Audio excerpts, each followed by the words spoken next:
Salut à tous, ici Michael, j'espère que vous allez bien. On se retrouve aujourd'hui pour un tuto express où je vais répondre à la question suivante qui m'a été posée moultes et moultes fois en commentaire à Weekly Blender.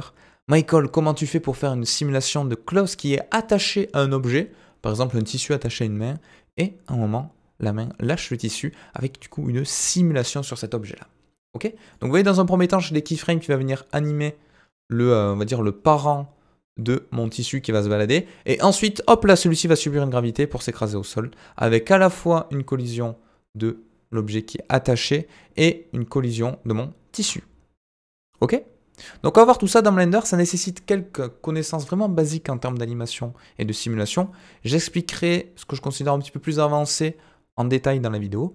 Donc on est parti. Je supprime le cube de base, il ne me sert à rien, et je vais rajouter un plan. Donc ça j'y reviendrai, mais jamais faire d'épaisseur quand on veut de la simulation dans le maillage. Donc je reviendrai par la suite, on rajoutera un Solidify, je vous expliquerai pourquoi. Donc ce qu'il faut comprendre, c'est que Blender et tout logiciel de simulation va se baser la plupart du temps sur une densité de maillage pour déformer votre objet.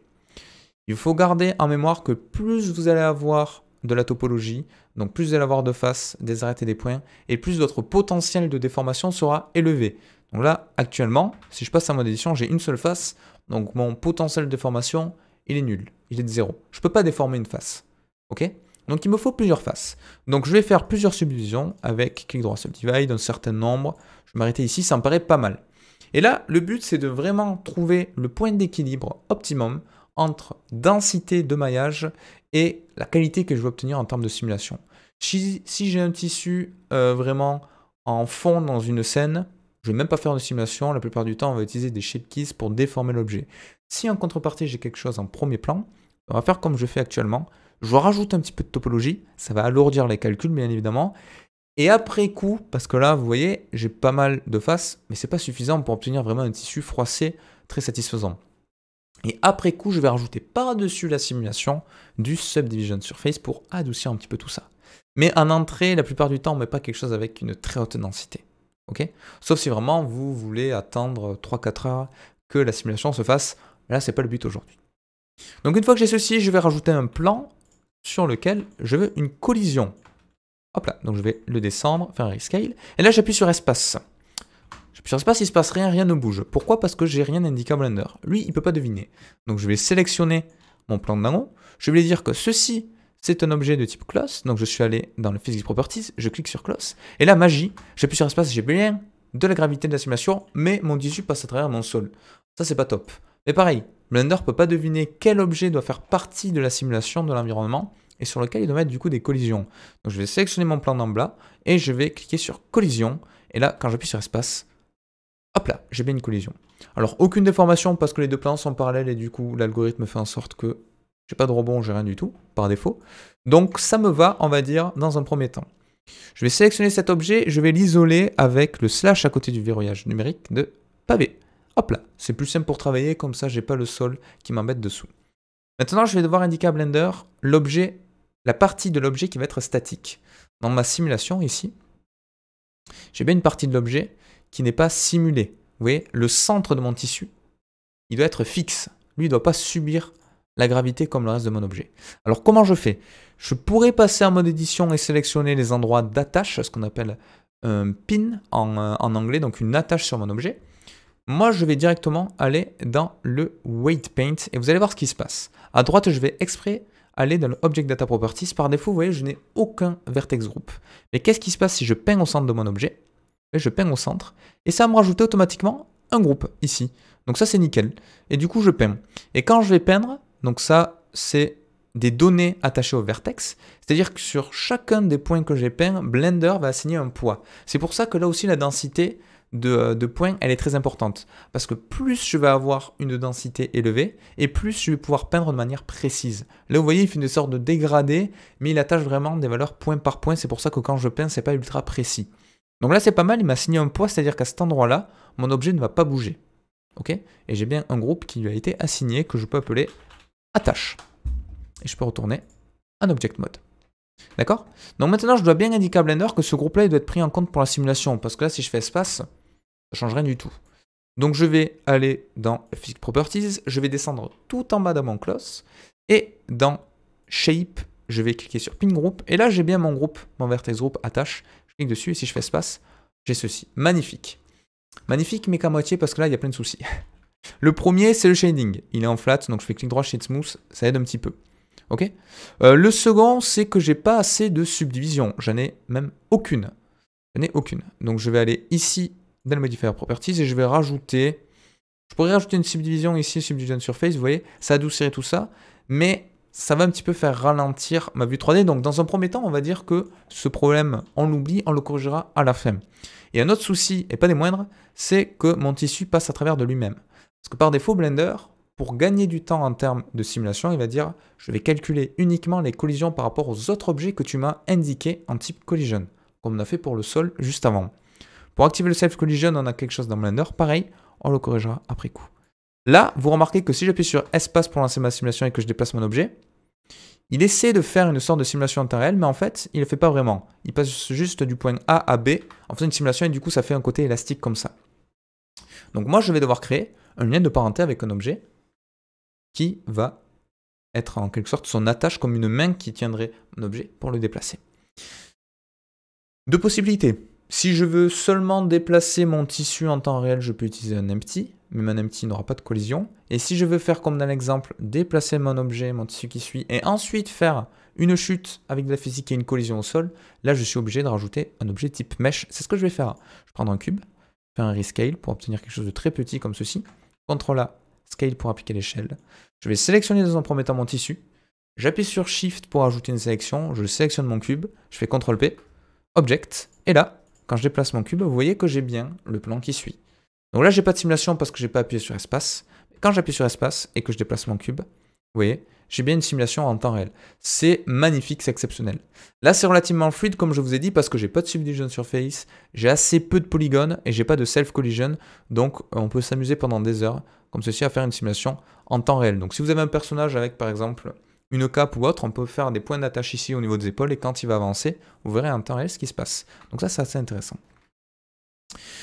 Donc, maintenant, plusieurs choses à réaliser. On va corriger certains soucis. On va corriger certains soucis et on va faire immédiatement une petite animation. Donc, je vais appuyer, hop là, sur le slash pour désisoler mon objet. Je ne sais pas si ça se dit. Et je vais faire des animations. Donc, si la vidéo sur ma chaîne sur les animations n'est pas encore sortie, elle va arriver très prochainement parce que mon calendrier est un petit peu chamboulé avec la sortie de 3.0. Il faut que j'organise toutes les vidéos parce que voilà, chaque fois qu'une nouvelle version sort, vous êtes nombreux à me réclamer une vidéo qui explique les nouveautés. Donc, je la ferai à la sortie de la 3.0. Donc voilà, ça va peut-être un petit peu chambouler le planning de vidéo, mais si on n'a pas encore vu les animations de la formation, ça va arriver très très vite. Et si cette vidéo sort après coup, bah du coup vous avez déjà les explications. Donc je vais appuyer sur I pour verrouiller la location de mon cube, de mon master à cet endroit-là. Je vais avancer dans les keyframes, je vais aller par exemple ici, je vais faire I location, je vais avancer ici, faire I, je déplace, je fais I location. Et là si je fais espace, j'ai ceci, j'ai bien une animation avec mon cube qui se déplace. Et voilà. On va dire qu'à la frame, allez, on va la centrer à 90. Tac. À partir de ce frame-là, je voudrais une chute de mon cube. Alors, comment je fais? Pour faire une chute du cube, je pourrais l'animer à la main. Oh, on va pas s'embêter, hein. On a un truc dans Blender qui permet de faire un rigid body. Donc, je vais cliquer dessus. Alors, par défaut, c'est un petit peu particulier parce que Blender, vous voyez, il va tomber. Il va tomber comme ceci. Du coup, il va pas prendre en compte mon animation. Donc ça, c'est pas top. Mais tant qu'on y est, on peut corriger un problème, c'est mon cube qui passe à travers du sol. Tout à l'heure, on avait bien corrigé la collision entre mon closs et mon plan en mettant le collision ici. Mais pour le rigid body, c'est vraiment un système à part, c'est-à-dire qu'il faut que j'indique à Blender que mon plan également c'est un rigid body, mais il faut que je désactive les dynamiques, sinon lui aussi il va tomber et je n'aurai jamais de collision. Si je désactive les dynamiques, j'ai bien mon rigid body qui va rentrer en collision avec mon cube. Donc là, en fait, on a une collision à deux niveaux sur mon plan du bas. On a cette collision-là qui va influencer le closs, et cette collision-là qui est avec le rigid body. Mais maintenant, mon cube, qu'est-ce qui se passe? Pourquoi il ne prend pas en compte mon animation? Mais parce qu'il faut que je coche Animated. Et là, avec Animated, vous voyez, il va bien se déplacer. Il va bien se déplacer. Donc ça voudrait dire qu'à partir de la frame 90, ben, je ne voudrais plus qu'il suive l'animation, mais qu'il soit vraiment dynamique. Donc pour faire quelque chose de très propre, je pourrais aller à la 89. mettre différents keyframes, donc désactiver le dynamique ici, j'appuie sur I, à la fois sur dynamique et sur animated, comme ça c'est verrouillé à cet endroit-là, et à partir de la frame 90, je dis à Blender que cette fois-ci il n'est plus animé, donc je peux appuyer sur I en le décochant, et par contre il va être dynamique, et je peux appuyer sur I. Et là, normalement, si je reviens au début de mon animation, très important de ne pas aller ici et faire espace, sinon il ne va pas précalculer tout ça. Des fois, il va y avoir des soucis. Donc, je vous conseille de cliquer sur Jump to Endpoint, voilà, comme ceci. Et là, déplacement, animation, animation. Et là, la chute, hop là, sur le sol, comme si mon personnage lâchait le tissu. Donc là, vous voyez, c'est pas mal. Alors, on va corriger du coup maintenant les différents soucis au niveau de ce drap, parce que là, c'est pas réaliste. La première chose, c'est l'épaisseur. Je vous ai dit, on ne rajoute jamais, du moins dans 99% des cas, on a envie de passer en mode édition, de faire une extrusion ici pour ajouter de l'épaisseur. Mais dès qu'on va faire ça, la simulation va être beaucoup plus lourde, la self-collision va bugger parce qu'on va avoir des points très proches, et du coup Blender ne va pas comprendre comment calculer. On peut avoir soit une simulation qui ne va pas fonctionner, soit une simulation qui va carrément exploser les points parce qu'il va être très proche et il va considérer qu'il y a une force très importante en termes de collision. Donc, jamais d'épaisseur sur les objets que l'on simule. On les rajoute toujours après coup. Donc là, je vais aller dans le modifieur. Je vais rajouter un Solidify. Et vous voyez qu'on a une très belle épaisseur. Mais on a toujours quelque chose qui est vraiment pas propre en termes de qualité. Donc par-dessous, je vais rajouter un Subdivision Surface. Et là, vous voyez que j'ai quelque chose de quand même beaucoup mieux. Mais j'ai toujours ce souci d'objets qui passent à travers. Vous voyez quand je fais espace, ça passe à travers là. C'est pas top. Donc je vais sélectionner mon plan. Je vais aller dans les Physics Properties et tout en bas dans le Collision, j'ai quelque chose qui s'appelle Self Collision, donc la collision pour soi-même. Et là, si j'appuie sur espace, cette fois-ci, vous voyez, ça ne passe plus du tout à travers, j'ai bien la collision qui fonctionne. Donc j'ai mon animation et ensuite, hop là, ma simulation avec ma chute au sol qui fonctionne très bien. Donc je vais juste revenir rapidement parce que je m'aperçois que je n'ai pas trop expliqué tout ceci là.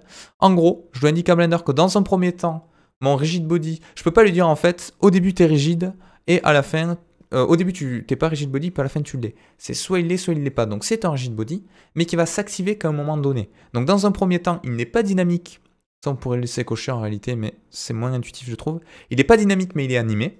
Vous voyez. Et à partir de là, hop là, on switch les valeurs. Vous voyez, on passe de animated à dynamique. Et là du coup, il n'est plus animé, donc il va plus subir l'influence des keyframes, mais l'influence de la gravité. Du coup, il chute. Et voilà. Et si vous voulez avoir quelque chose d'un petit peu plus qualitatif en termes de résultats, vous pouvez augmenter ici le nombre de subdivisions dans le rendu ou dans le level viewport, mais vous allez voir que ça va ramer un petit peu plus là. J'appuie sur espace, vous voyez, on a quelque chose de beaucoup plus lisse. Là pour le coup, le tissu est très détaillé avec une belle épaisseur.